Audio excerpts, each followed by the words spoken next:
ओम शांति। आज 23 जुलाई 2025 बाप दादा के साकार रूप के चले हुए मधुर महावाक्य हैं। बाबा ने हम बच्चों को पढ़ाया। पढ़ाई का एक असूल होता है। पढ़ाई का असूल क्या है? अच्छे बच्चे क्या करते हैं? हम सबको बचपन में क्या सिखाया गया? Books are your best friends, ये सीखा। सॉलिट्यूड, एकांत में बैठो, लाइब्रेरी में जाओ, जो सुना है मनन चिंतन करो, अपनी थिंकिंग करो। जब आपका आंसर अच्छा होता था तो टीचर क्या लिखती थी? रिमार्क्स क्या मिलते थे? Good thinking, bravo. याद है वो जो पढ़ाई के दिन थे? अब गॉडली स्टूडेंट लाइफ में बदल गए। अब भी बाबा कहते हैं बच्चे जो सुनते हो उस पर विचार सागर मंथन करो। अपने दिमाग को यूज करो। बचपन में भी टीचर्स क्या बोलते थे? याद है टीचर्स क्या बोलते? ये दिमाग शोकेस में रखने के लिए नहीं है, ये दिमाग यूज करने के लिए। इसको यूज करो, थिंकिंग करो। You must think. मंथन मंथन। न्यूटन सेब के पेड़ के नीचे बैठे थे, एक सेब गिरा तो उसी से तो सारी साइंस ग्रेविटी की जो उनकी थ्योरी है वो आई। ये पेड़ नीचे, ये सेब नीचे क्यों आया, ऊपर क्यों नहीं गया? क्या कारण है? इतनी बड़ी थियोरी डेवलप हो गई जो आज काम आ रही है। ऐसे बाबा कहते मंथन करो, एकांतवासी बनो। एकांतवासी हम लोग कभी कभी शुरू में किया करते थे।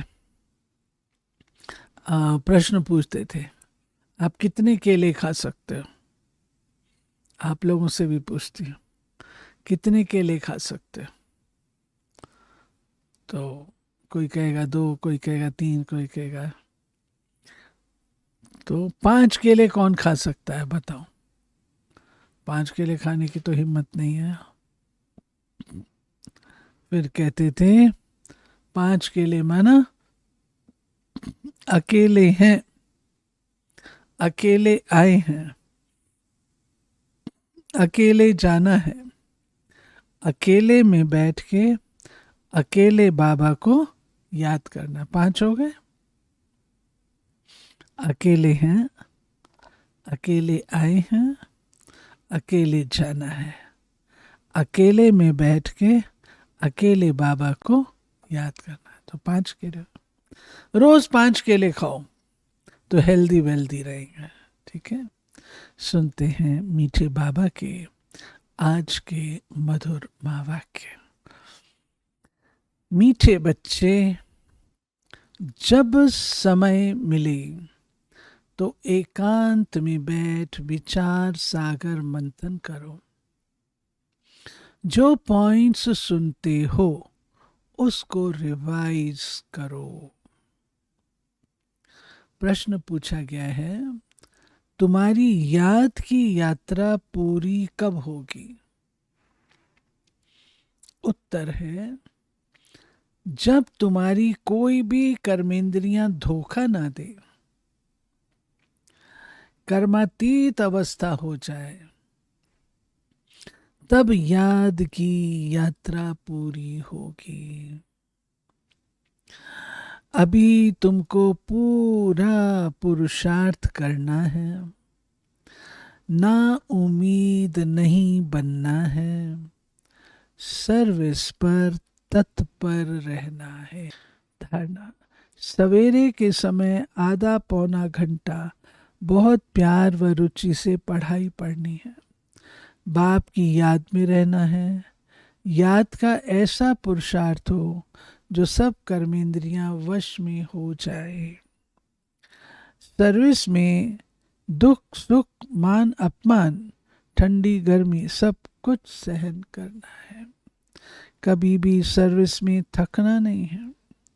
3 पैर पृथ्वी में भी हॉस्पिटल कम यूनिवर्सिटी खोल हीरे जैसा बनाने की सेवा करनी है।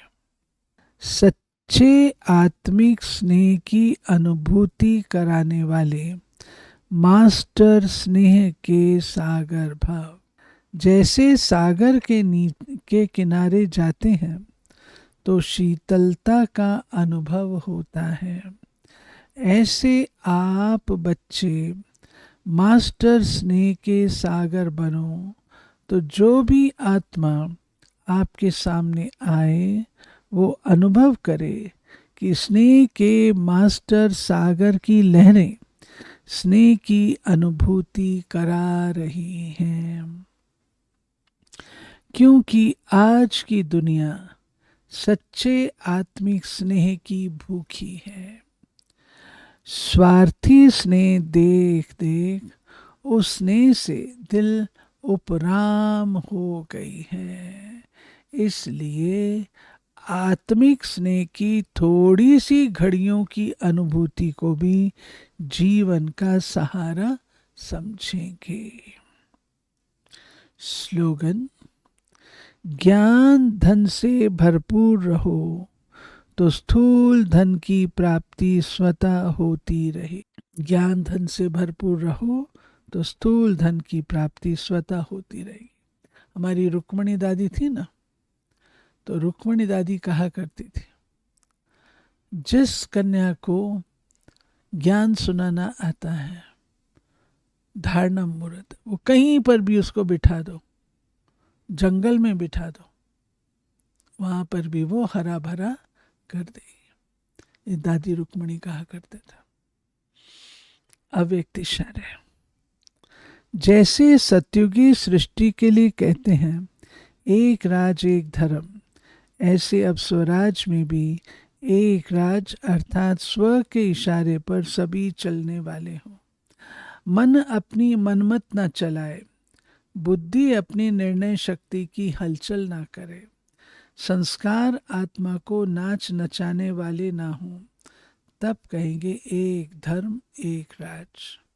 तो ऐसी कंट्रोलिंग पावर धारण कर लो, यही बेहद सेवा का साधन है। ऐसी कंट्रोलिंग पावर धारण करो। अच्छा, होमवर्क है, ये प्रेम स्वरूप स्थिति का चल रहा है। चलते फिरते सदा स्मृति रहे कि क्षमा के ऊपर फिदा होने वाला परवाना हूं। सर्वशक्तिमान शिव साजन के प्यार में लवलीन होने का अभ्यास करते हुए एक के लगन में मगन होकर क्षमा के ऊपर संपूर्ण रूप से फिदा हूं।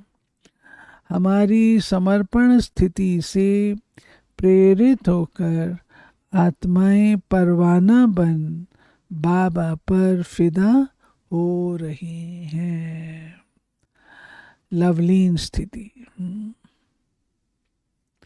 तो आज की मुरली रही कि हमें कर्मेंद्रिय जीत बनना है, कर्मातीत बनना है, अपने आप को चेक करना है, याद में जौहर भरना है और अपने को उत्तम पुरुष जो बाबा बना रहे हैं, पुरुषोत्तम बना के ऊंच पद की प्राप्ति करने का लक्ष्य रखना है। ओम शांति।